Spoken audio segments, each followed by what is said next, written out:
Hello मेरे प्यारे बच्चों को, उनके माता पिता को नववर्ष की बहुत बहुत शुभकामनाएं। नवोदय कक्षा 6 इंट्रेंस एग्जाम में लैंग्वेज यानी कोई बच्चा हिंदी लेता है और कोई बच्चा इंग्लिश यानी अंग्रेजी लेता है, तो मैं हिंदी के टॉपिक से ही इंग्लिश और हिंदी की जानकारी लेकर आई हूँ। जैसे मैं हिंदी के टॉपिक लेकर आई हूँ, ठीक वैसे इंग्लिश के भी टॉपिक पूछे जाते हैं। आइए इस वीडियो के माध्यम से जानें। अपठित गद्यांश यानी इंग्लिश में पूछो तो एक अनरीड पैसेज होगा और उसको हम अनुच्छेद भी बोलते हैं, और अच्छे से समझाऊं तो एक कहानी या कविता होगी। आपके पेपर में 4 गद्यांश पूछे जाते हैं और एक गद्यांश में 5 प्रश्न पूछे जाएंगे, यानी 4 गद्यांश गुणा 5 प्रश्न यानी 20 प्रश्न पूछे जाते हैं। मैं एक गद्यांश के माध्यम से मैं चारों गद्यांश की जानकारी मैं इस वीडियो में देने आई हूँ कि एक गद्यांश आप समझ लोगी तो 4 गद्यांश आपको बहुत अच्छे से समझ आ जाएगा। ठीक, एक गद्यांश में 5 प्रश्न पूछे जाते हैं, यानी गद्यांश से यानी उस कहानी से और या कविता से या तो 2 प्रश्न पूछे जाएंगे, और व्याकरण से यानी हिंदी व्याकरण, ठीक, हिंदी व्याकरण से 3 प्रश्न पूछे जाएंगे। या तो 3 प्रश्न गद्यांश के होंगे यानी कहानी या कविता से होगा, या तो 2 प्रश्न हिंदी व्याकरण से पूछा जाएगा। ठीक, अब 3 प्रश्न या शीर्षक होगा, एक प्रश्न उसी कहानी का होगा, फिर तीसरा भी उसी कहानी का होगा। व्याकरण से मैं आपको बता दूं, यानी उस कहानी से यानी किसी शब्द का अर्थ, और मैं अच्छे से बता दूं तो समानार्थी यानी समान अर्थ निकलता हो, उसको कहते हैं पर्यायवाची। और कौन सा टॉपिक पूछा जाएगा? विलोम शब्द यानी विपरार्थक शब्द। और मैं बता दूं मुहावरे भी पूछे जाते हैं, यानी अच्छे से समझो वाक्य का अर्थ क्या होगा, यानी और लिंग भी पूछा जाएगा।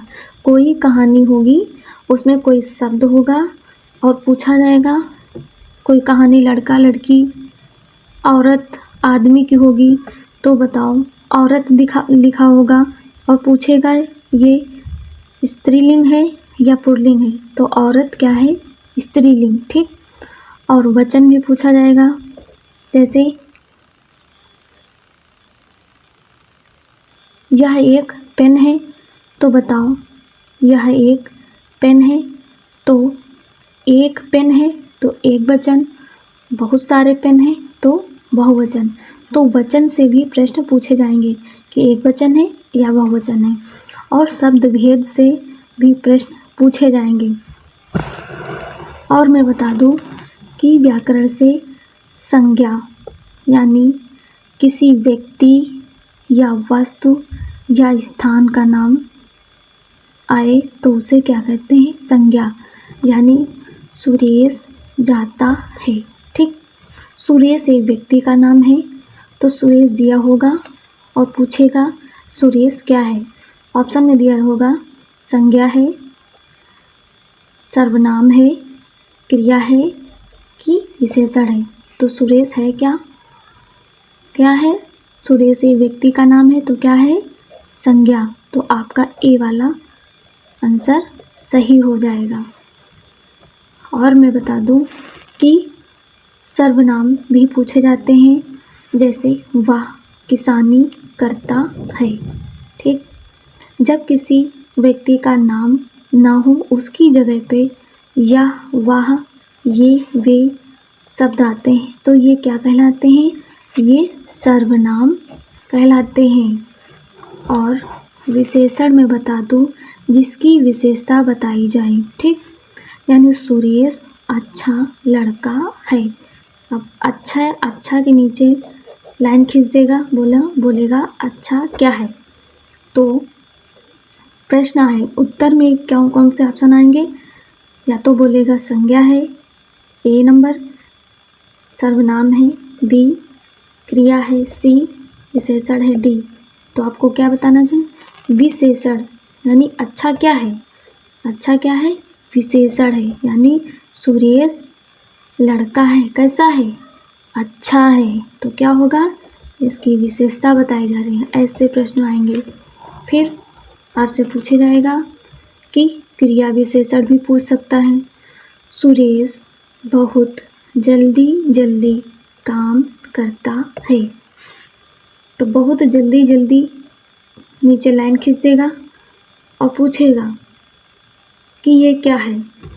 तो पहले मैं आपको बता दूं कि जल्दी जल्दी ये क्रिया है और क्रिया की कोई विशेषता बताई जाए, कोई विशेषता बताया जाए तो वो क्या हो जाता है? जल्दी जल्दी। और कहा जाए बहुत जल्दी तो क्रिया की भी विशेषता बताई जा रही, इसे हम कहते हैं क्रिया विशेषण। क्या बोलेंगे? क्रिया विशेषण। और मैं एक अपठित गद्यांश की तरीके से मैं एक स्टोरी लेकर आई हूँ और उस स्टोरी के माध्यम से कैसे कैसे प्रश्न पूछे जाते हैं, आइए जानिए।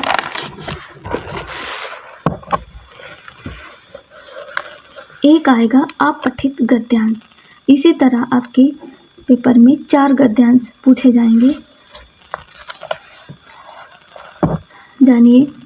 मेरा नाम सीमा है। गर्मी के दिनों में मौसा मौसी जी हमारे घर रहने आए थे। उनकी बेटी का नाम रिया था। बेटे का नाम मयंक था। वह बहुत शरारती था। हमारी काम वाली का नाम गौरी था। वह सबके लिए चाय लेकर आई। एक दिन अचानक बरसात होने से मौसम बहुत सुहाना हो गया था। मैं, मेरी बहन रिया, मौसी और मयंक के साथ छत पर खेलने गई। ठीक। हम सब ने बरसात में बहुत मज़ा लिया। शाम को पिताजी हम सब के लिए कचौड़ी और समोसा लेकर आए। रिया को कचौड़ी बहुत पसंद थी। इस तरीके से आपके गद्यांश पूछे जाते हैं। मैं एक ही गद्यांश में समझाने की कोशिश करूंगी कि किस तरीके से प्रश्न पूछे जाते हैं। आइए देखिए।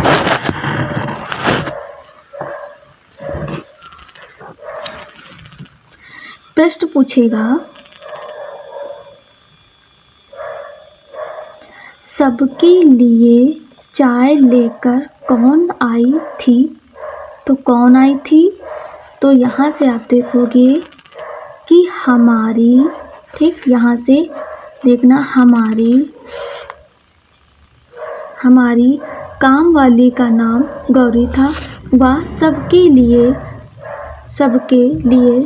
चाय लेकर आई थी। तो सबके लिए चाय लेकर कौन आई थी?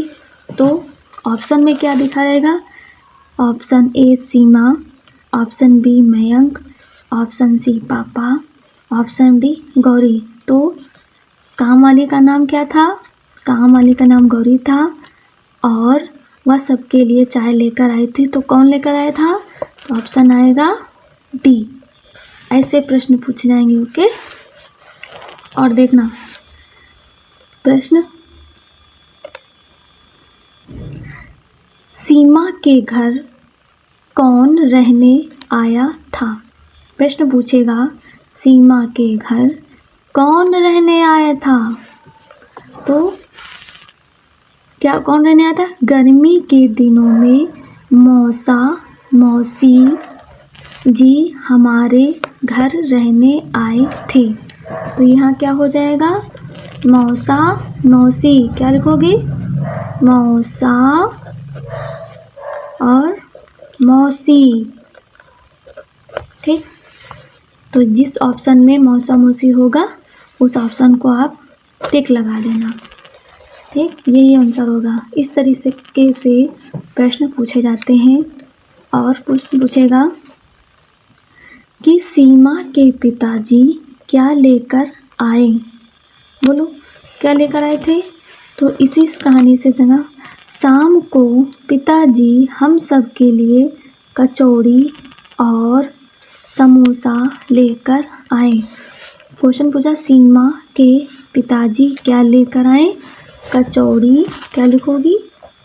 कचौड़ी, कचौड़ी और समोसा। ठीक, ये जिस ऑप्शन में कचौड़ी समोसा दिया होगा उस ऑप्शन को टिक मारना, यही आपका आंसर होगा। और इस तरीके से क्वेश्चन पूछे जाते हैं, जैसे हम सब ने बरसात में बहुत मज़ा लिया। तो बताइए, हम होगा और हम के नीचे लाइन खींच देगा, बोलेगा क्या है? तो ऑप्शन में क्या लिखा रहेगा? संज्ञा ऑप्शन ए, सर्वनाम ऑप्शन बी, क्रिया ऑप्शन सी, विशेषण ऑप्शन डी। तो बताओ, हम सब ने बरसात में मज़ा लिया, तो हम क्या है? हम क्या है? सर्वनाम है। बोलेगा हम क्या है, तुम क्या कहोगे? सर्वनाम। इसको टिक मार देना। ठीक, ये आप इस तरीके से क्वेश्चन पूछे जाते हैं।